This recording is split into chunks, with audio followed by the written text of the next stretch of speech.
Trauma experiences don't always result in visible physical injuries, but they often leave lasting emotional and psychological effects, influencing both mental and physical health well into an individual's adulthood. Exposure to highly distressing or harmful events during childhood, such as experiencing physical harm, witnessing violence, or enduring ongoing stress or fear, can lead to prolonged feelings of anxiety, fear, or emotional disturbance. Welcome back to Meow Tavern. In today's video, I'll be sharing my interpretation of the suffering and pain that some of our beloved characters go through, such as Tohru, Yuki, and Kyo. I will not be touching on the afterstory nor the manga. This is an anime-only video. And so, as always, let's be respectful of each other's opinions and experiences with this beautiful anime, and feel free to share your thoughts on Fruits Basket 2019 in the comments below.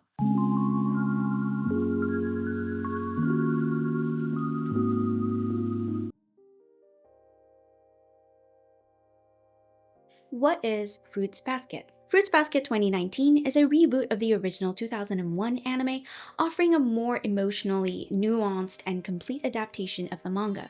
While the 2001 version leaned more heavily into comedy, the reboot adapts a more serious tone, diving deeper into the characters' psychological and emotional struggles. The story centers on Tohru Honda, a kind-hearted and optimistic high school girl who has recently lost her mother.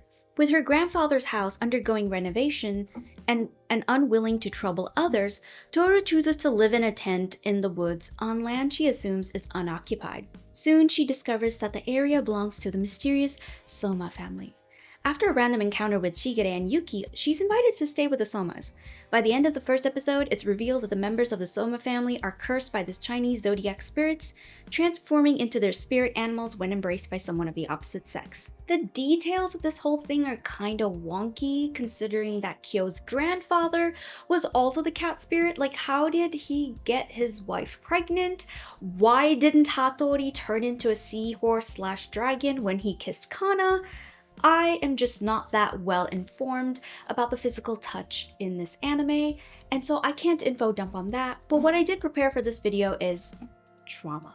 Many central characters in the series, such as Tohru Honda, Kyo Sohma, and Yuki Sohma, and of course others, have experienced various forms of neglect, some form of abandonment, emotional abuse, or loss during their formative years. These experiences have shaped their personalities, behaviors, and how they perceive themselves. Tohru Honda and her struggles. Inhibited grief involves repressing emotions. Most of us haven't been taught how to process or even recognize the confusing emotions that can arise when we're grieving. As a result, many people who express their emotions don't realize they're doing so. Unfortunately, when you don't allow yourself to pause and feel these emotions, grief often shows up as a physical symptom like an upset stomach, insomnia, anxiety, or even panic attacks. Cleveland Clinic. Tohru Honda is a charming, nurturing, kind-hearted person who does her best to help everyone around her with a smile on her face. She places the struggle of others before herself and in the process ends up neglecting self-care, to the point of exhaustion, to the point of overworking herself, pushing herself to the extreme limit, to the point of catching a fever. After the loss of her mother, Tohru struggled to be truly honest about her feelings. She fears being a burden to others. She hasn't fully gotten a chance to process her mother's death, and she is still grieving silently, repressing her emotions and concerns to the back of her mind, afraid to confront the pain and fear in her heart, so she focuses on helping others. She cherishes the few friends she does have and pours all efforts into taking care of them. Tohru doesn't take colds lightly due to her father's death. It started as a common cold, right? That evolved into pneumonia, so she can get a little panicky when her friends start getting a cold. She chooses to see the best in others, eventually becoming the main pillar of support for Yuki and Kyo Sohma. Her delicate touch soothes Momiji's pain and comforts Kisa. She even chooses to see some good in Akito of all people. Yuck, but you know, that's just me. I don't care that Akito has like a redemption arc in the sequel manga. I feel like they're the bane of everyone's existence. When her grandfather's house is fully renovated, she is offered a spot back. She accepts and leaves, but regrets the decision due to her true desire of wanting to stay with the Sohmas. The found family environment facilitated by the Sohmas had left such an impact on her soul. She felt as if she truly belonged with them. It's the first time she voices what she wants, Luckily, the boys are right there to bring her back home, where she is appreciated and welcomed unlike her family. In my interpretation, Tohru's repression of her grief in combination with the fear of being a burden to others results in the anxiety that her needs, emotions, or presence might overwhelm or alienate others. This fear might have been brought on by the loss of her father, right, when she was a kid, alongside like the poor exposure and treatment by her father's family because they love to trash talk Tohru's mother and her, right? And of course, after her mother's passing, she just felt like she needed to shut down. It created fear within her that was amplified after her mother died. Tohru feels as if she needs to be excessively self-reliant, right? So she struggles to ask for help from her friends. She resorts to people-pleasing behavior or suppressing emotions to avoid being too much to others. Last resort is her shutting down, which almost happens when she interacts with Akito, but I'd be spooked too if I had to deal with them. Tohru's behavior is a great example of how fear of burden can control your emotions and the ability to seek out help when you need it. So a little on child neglect and trauma, because I think that everybody in the Sohma family, in some shape or form, can really relate to this. Trauma in childhood has serious consequences for its victims and society. For the purposes of this critical review, childhood trauma is defined according to the Diagnostic and Statistic Manual of Mental Disorders 4 and 5 as exposure to actual or threatened death, serious injury, or sexual violence. This includes experiences of direct trauma exposure, witnessing trauma, or learning about trauma that happened to a close friend or relative. In children, motor vehicle accidents, bullying, terrorism, exposure to war, child maltreatment, so that could be physical, sexual, or emotional, and neglect, and exposure to domestic violence and community violence are the most common types of childhood traumas that result in distress, PTSD, and PTSS, which is post-traumatic stress symptoms. Childhood traumas, particularly those that are interpersonal, intentional, and chronic, are associated with greater rates of PTSD, PTSS, depression, and anxiety, and antisocial behavior. There are also greater risk for alcohol and substance abuse. Disruption in serotonin's regulatory functioning are linked with several psychopathological disorders that are commonly seen in children and adults with childhood trauma. For example, decreased levels of serotonin activity have been associated with mental health problems such as depression and anxiety, as well as with aggressive behavior in individuals with personality disorders such as borderline personality disorder. Data from the National Survey of Child and Adolescent Well-Being study demonstrated that maltreated children who experienced maltreatment during multiple development periods had more externalizing and internalizing problems, lower IQ scores than children maltreated in only one developmental period, suggesting that trauma duration has negative and accumulative cognitive effects. Kyo and his struggles. Avoidance behavior, engaging in any action to avoid or escape particular thoughts or feelings, is a universal response to emotionally charged situations that is commonly associated with anxiety or fear. However, avoidance behavior are also commonly employed to regulate a variety of distressing emotions, and therefore are present across a wide range of emotionally charged situations. Kyo-Sohma is a bold, loudmouth, sassy, enraged, but anxious person possessed by the cat's zodiac spirit. Kyo is interesting in the way he displays his wide range of emotions throughout the show. He is all over the place, but collected when needed. He worries, but hides it. He is afraid, tries to fight it without giving up, but only comes to a halt when Tohru is endangered. A certified tsundere with a soft spot only for Tohru. Kyo has a lot of baggage. He lost his mother as a child. He struggled with loss, unable to properly grieve her death without being constantly blamed by his father for her suicide. The rest of his family shuns him for being the cat spirit. The guilt of his mother's death alongside Tohru's mother's death eats away at him. His spirits weakened, and defeat consumed him at times. Depression and death filled up his thoughts. Although Kubler-Ross's work focuses on grief responses from people who are dying, many use these stages to understand grief across multiple types of loss. The stages include denial. You may have difficulty accepting that the loss is real. Anger. You may redirect anger at multiple sources. Bargaining. You may imagine reaching an agreement so you don't have to deal with the loss. Depression. You may experience the complex emotions associated with depression, including emotional detachment, acceptance. Eventually, most people embrace the reality of loss, even if the pain is still there. Over the years, somehow the cat spirit ended up being shunned by the zodiacs. It wasn't always like that, but it got twisted. Too many reincarnations, too many games of telephone that led to the distortion of the original story, of the original promise. Why did they even hold the banquets? They couldn't remember. This impacted whoever was possessed by the cat spirit more than any other member. The cat spirit possesses another form aside from the menacing orange cat form that you see on the screen right now. It's more intimidating. The smell of rotten flesh, sending shivers down whoever is in its presence. Kyo's interaction with Kagura as a child, combined with his mother's obsessive behavior regarding his bracelet, shaped his shame for his second form. Did his mother even love him? Or did she say that to keep him happy? Did she check if his bracelet was on due to concerns for him or fear of him? Was he ever loved? Will he ever be accepted as he is? Fear and shame controlled him. Akito poisons him further with negative thoughts, brainwashing him against Yuki Sohma, pinning all of Kyo's life problems onto Yuki, the rat, dividing the boys before the two even had a chance to become friends and get along, before they even realized that neither of them were a burden to each other. The cat spirit usually is locked away, isolated from everyone and never let out. Akito uses this to threaten Kyo, to take away his freedom that his adoptive father had granted him, to put him where he belongs. Harsh words, taunting, shunning, and emotional manipulation can impact a child's development.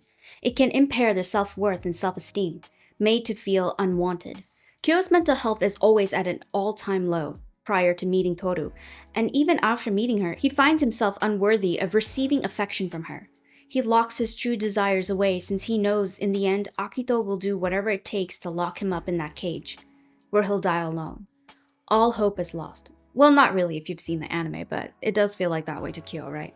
He's all choked up, out of fight in between season 3. His father's rejection of him and possible abuse of his mother impacted him immensely. For a big chunk of his life, he truly believed that his mother lost her will to live solely due to him being the cat spirit. But life isn't so simple. His mother was subjected to too much pressure, taunting, and shunning as well from the other members of the Sohma clan. His father pushed her over her limit, and one day she broke. Kyo was just a child. Convincing him that he is at fault was a lot easier.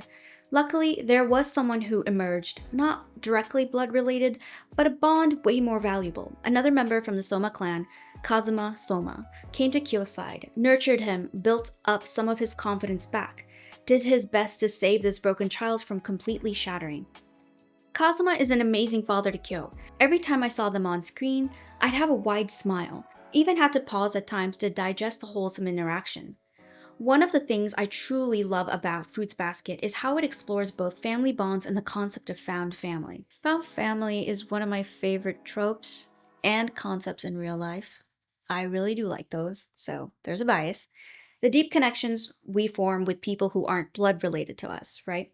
Sometimes these individuals, friends, neighbors, strangers, offer more support than our biological families. Not everyone is lucky enough to have a loving family from birth.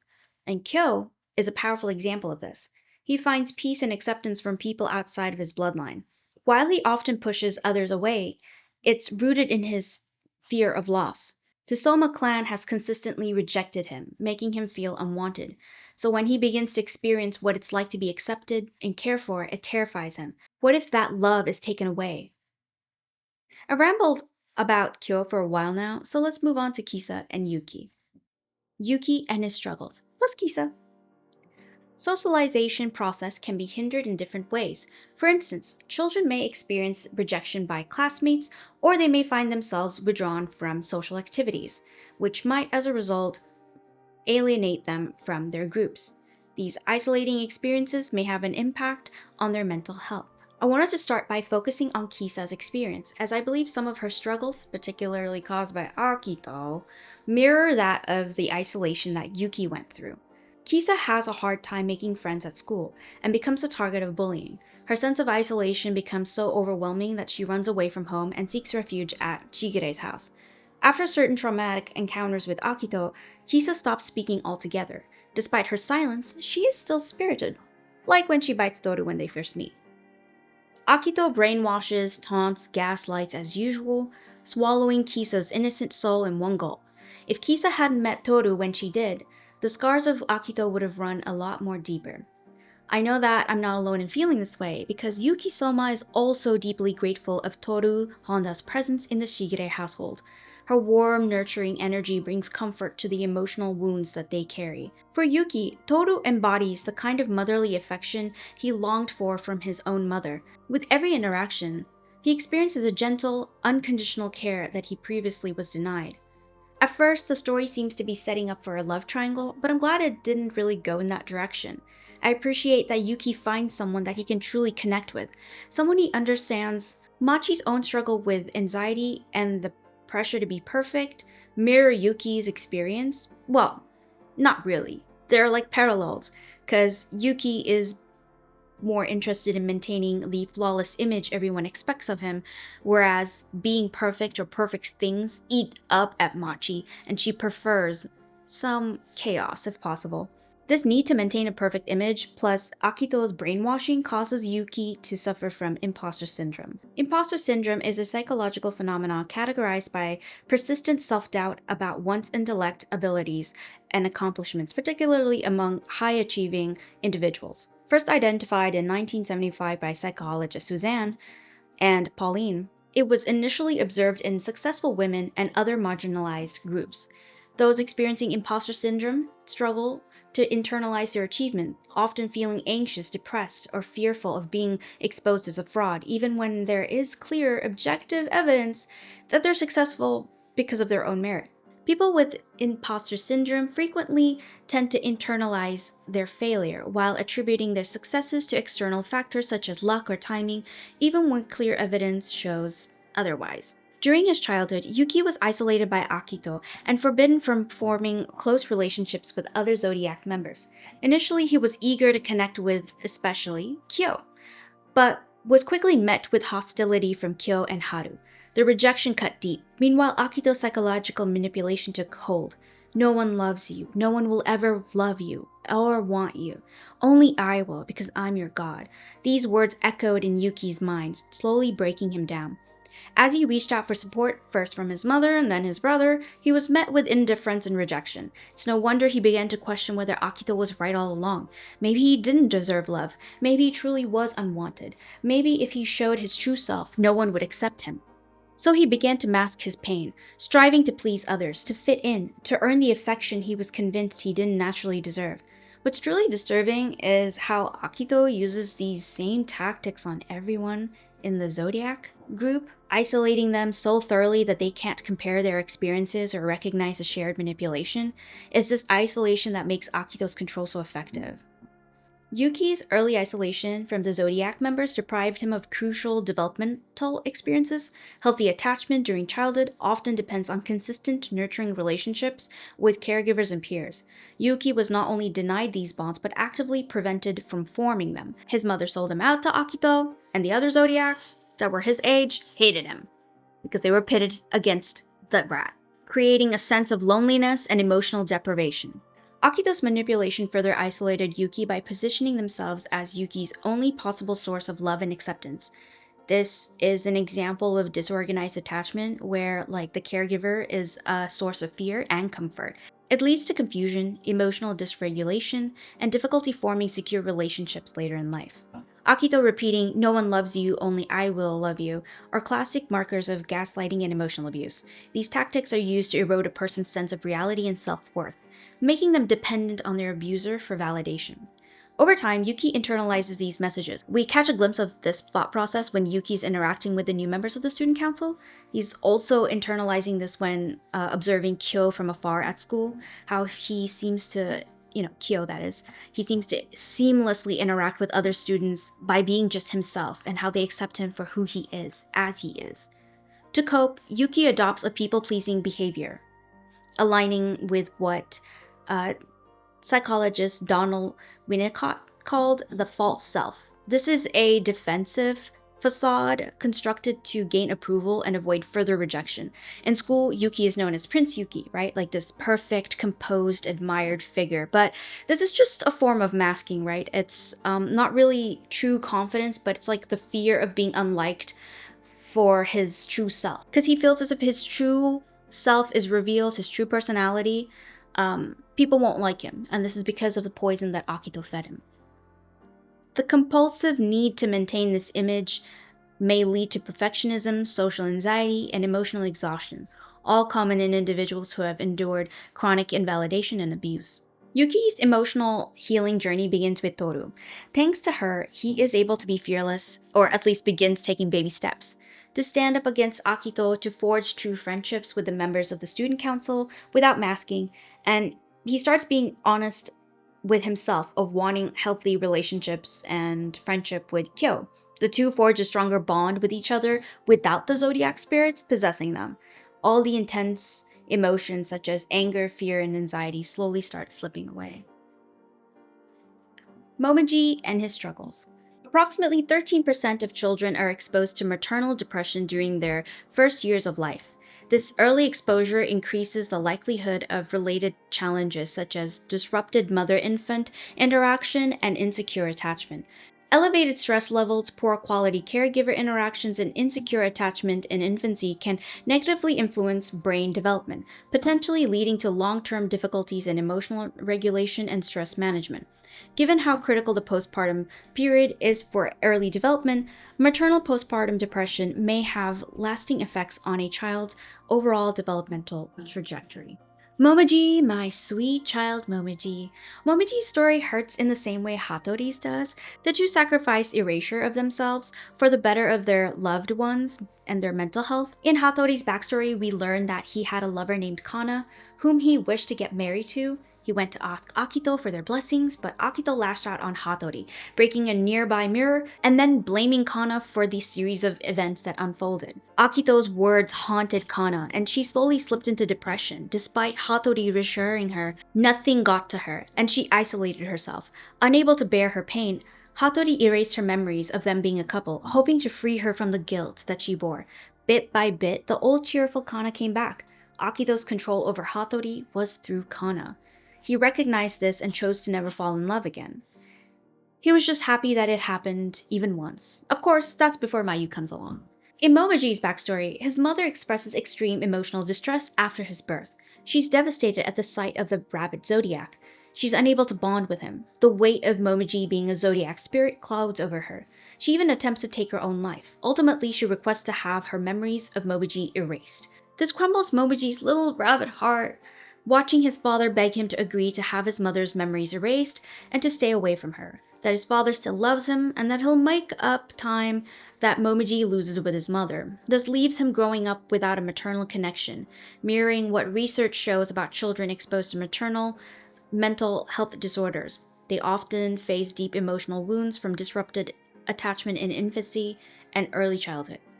Despite his cheerful, upbeat demeanor, Momiji is a deeply complex character. He uses his happy-go-to-lucky persona to protect himself, right? To avoid being a burden to others. In some cases, to avoid his father from worrying about him. I think his playful, childish side is just a form of coping mechanism, just like how Kyo's is to push away people and Yuki's is to people please. Deep down, he struggles with a fear of being unloved and unwanted, a fear that's not easily overcome. But through Tohru's kindness and acceptance, he gradually begins to feel a little bit more at ease and a little bit more secure in where he belongs. On a side note, I do like that Fruits Basket doesn't try and villainize Momiji's mother. Instead, the show tries to portray her as someone who's overwhelmed and in pain, someone who couldn't really cope with the stress of the situation. The interaction she has with Momiji does break my heart because she does care for him whenever she interacts with him right later in life, right? She doesn't realize that she's interacting with her son. Fruits Basket 2019 covers a range of themes and explores childhood trauma through various characters, highlighting each individual character's struggle with anxiety, abandonment issues, inhibited grief, and fear. Every character plays a role, and their fates are intertwined with each other. Intertwined with Tohru Honda. who plays a crucial role in setting the possessed Zodiac members free from the original promise to their god. They heal, learn, and grow together, doing their best to confront whatever challenges are presented in front of them, and doing their best to try and tackle their own anxieties and fears that have lingered on because of Akito. It's a show that I find myself visiting every year now, kind of like holiday movies, Nightmare Before Christmas, The Grinch, Spirited Away, Coraline, and the Tokyo Ghoul manga. I know that's like all over the place, but that's my little yearly ritual to visit shows and movies and manga. And, I enjoy it. How often do you find yourself revisiting Fruits Basket 2019? What is your experience with this beautiful piece of artwork? How has it impacted you? How did you interpret each character's pain and suffering? What are like additional things that you would like to add, What are things that you disagree with my interpretation? Because everyone interacts with pieces of media very differently because we all have our own life experiences, and that helps shape our perception of certain characters. Certain, things that I've seen on screen, how I interpreted it might not align with yours. So feel free to share your thoughts in the comment section and how you interacted with Fruits Basket 2019. So, how did this piece of artwork impact you? And what are other symptoms or struggles that victims of childhood trauma struggle with? As always, thanks for watching. See you in my next video. Bye-bye. Who that in the bed? There's no way you let